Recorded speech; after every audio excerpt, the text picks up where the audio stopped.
Let's start the demo video on Gmail, which can be integrated with other applications too. But we will be showing Google Sheets webhook to Gmail. So let's log in to Wyzebulb account by clicking on Sign In with Google button. Click on Create Flow. We have two section trigger and action. Select Google Sheets webhook as our trigger application. Select catchhook as trigger event. Save and continue. Next step is webhook. Click on copy icon to copy URL. Now open your Google Sheet. Click on extensions. In drop down select add-ons. Now select click on Get Add-ons. Search for Trigger and Send extension in search bar. Now click on Install. Select your Google account which you need to connect. Now click on Allow button.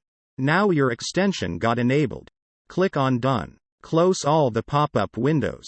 Next click on Extensions and select Trigger and Send. Select Configure. Now select Trigger Data Options as on Event Change. Past URL in Send Data field and fill the data in Google Sheet. Click on Create Change Event. Click OK. Now here it displays success message as in pop-up in Google Sheet. Then go back to Wyzebulb. Continue the flow by click on Trigger button.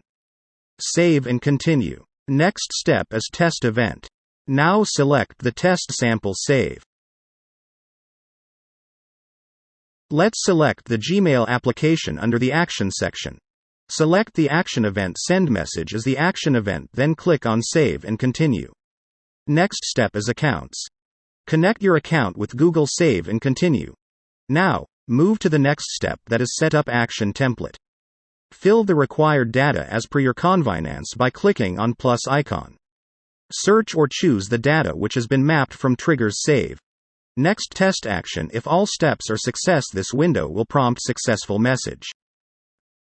Now in Gmail you get the message. Now click on My Flow and provide proper name to the flow. Click Continue. Click on Save Flow. Your flow saved successfully.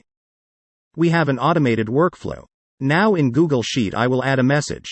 Now to the email in the Google Sheet will receive message. Now we can see that the receiver has received the email. For more details visit wyzebulb.com.